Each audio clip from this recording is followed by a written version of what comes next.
going on, guys? Hope everybody's doing well and having a great day. You're looking at a green sky, overwhelmingly green sky from Sioux Falls, South Dakota, less than 48 hours ago, July 5th of 2022. This is a highway cam on Highway 85 in Sioux Falls, South Dakota. This is unedited from the highway cam, looking at a storm system that went through the north central plains, created multiple power outages a couple of days ago, and the storms are generating once again. Today, you can see them developing here east of the Mississippi. Look for power outages, high winds, heavy rains this afternoon into the early evening hours. But in this video, I want to talk about Hurricane Bonnie. You can see it over here at the GO 16. It's still very active, been active now for several days, pretty much nonstop, with the exception of about 24 hours when it crossed Central America.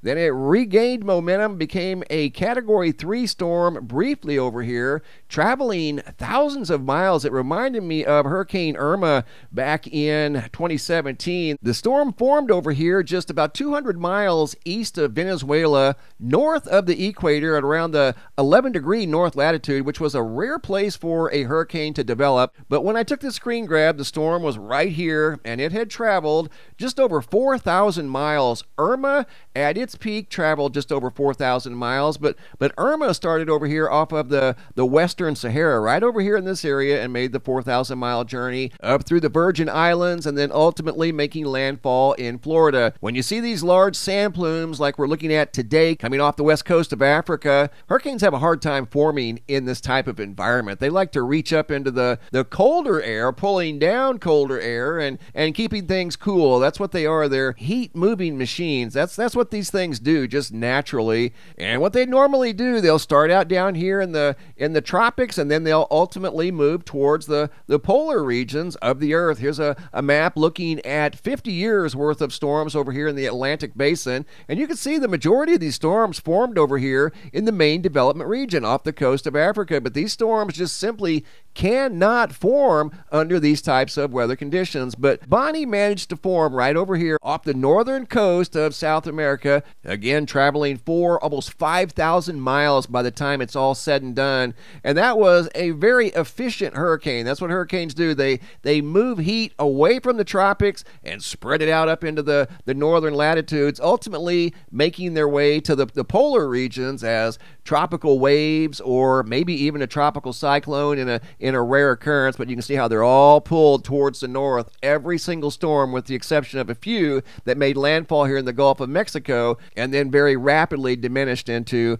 just a collection of thunderstorms. But the storms that stay together are pulled towards the poles, not only in the northern hemisphere, but the southern hemisphere as well. The storms in the northern hemisphere are predominantly stronger, especially over here in the western Pacific. That's because the sea surface temperatures in this part of the world are much warmer. They're very warm over here too. They're in the upper 80s, sometimes 90 degrees in the Gulf of Mexico and the Caribbean. But over here, they're a steady 90, sometimes 91 degrees in the far western Pacific. Down here in the southern hemisphere, storms aren't necessarily as strong, and they're not necessarily as frequent. And you can see over here by South America, you'll notice an absence of storms. There's one rogue spaghetti line over here that represents some sort of a cyclone many years ago, but this goes back like 50 years. This is 50 years of cyclone, hurricane, and typhoon tracks, and they all migrate towards the poles in the northern hemisphere, and you can see the ones down here in the southern hemisphere migrate towards the South Pole. But no storms over here on either side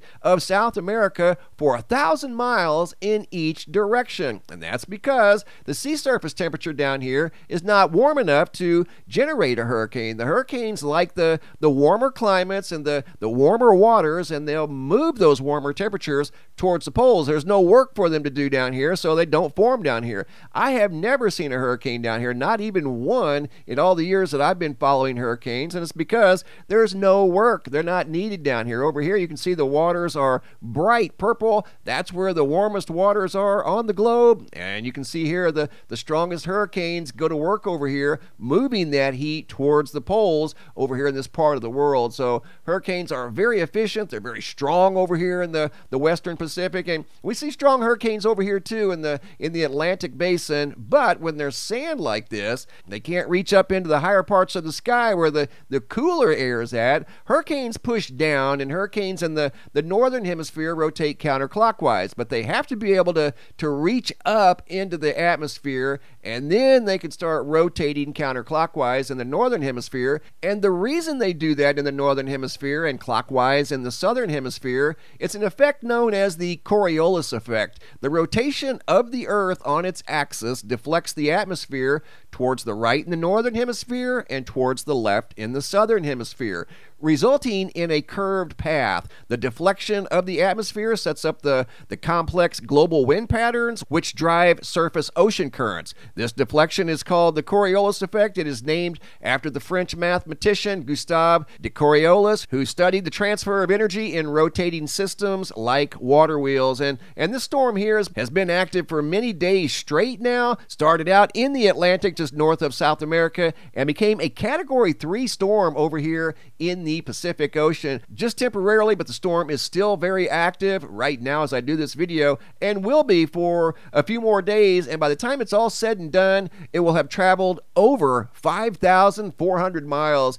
A very efficient hurricane in the northern hemisphere that moved a lot of heat. That's what these things do by nature. They are heat-moving machines, and we don't like to see them make landfall into densely populated areas and cause flooding and high winds and things like that. But by nature, that's just what these things do. They're very strong, organized storm systems that don't like wind shear, and they definitely don't like the Sahara sand that's got the atmosphere all clogged up over here, and there won't be any storms form, at least in this immediate area. And this sand, if it does decide to make the 4,000-mile journey over into the Gulf of Mexico, more than likely where this sand goes, there will not be any hurricanes for an extended period of time, at least until the sand clears out. Bonnie formed down here just north of South America, away from the sand. There was a little bit of sand here at the time, but Bonnie formed actually closer to the equator than most storms do. Looking at a storm here out of Green Bay, Wisconsin, photos sent in by Vicky.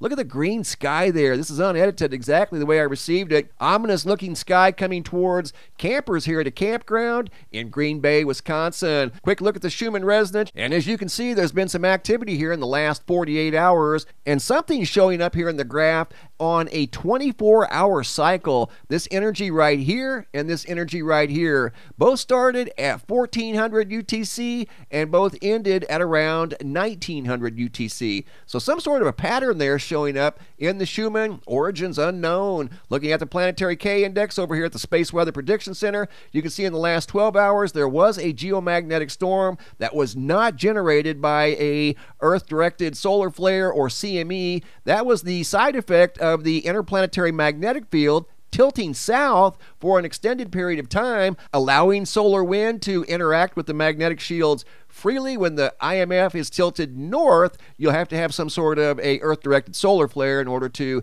generate a geomagnetic storm. But when the IMF tilts south, it usually generates a geomagnetic storm, and it lights up the sky with the green and purple auroras. Looking at the GOES X-ray flux over here at the Space Weather Prediction Center, you can see in the last 72 hours there really has not been any type of solar flares. There was a small M1 solar flare, but that did not produce an Earth-directed CME that would have generated a geomagnetic storm. Once again, that was from the interplanetary magnetic field tilting south. Looking at the storms over here east of the Mississippi, this is right now as I do this video, the storms are getting very strong and the winds are starting to pick up. So look for power outages to increase over here in Kentucky, Virginia, North Carolina, South Carolina. There's already 11,300 customers in Georgia without electricity and 19,400 in Ohio as storms continue their afternoon patterns. We've been seeing this now for several days in a row, and a couple of days ago the sky turned completely green in Sioux Falls, South Dakota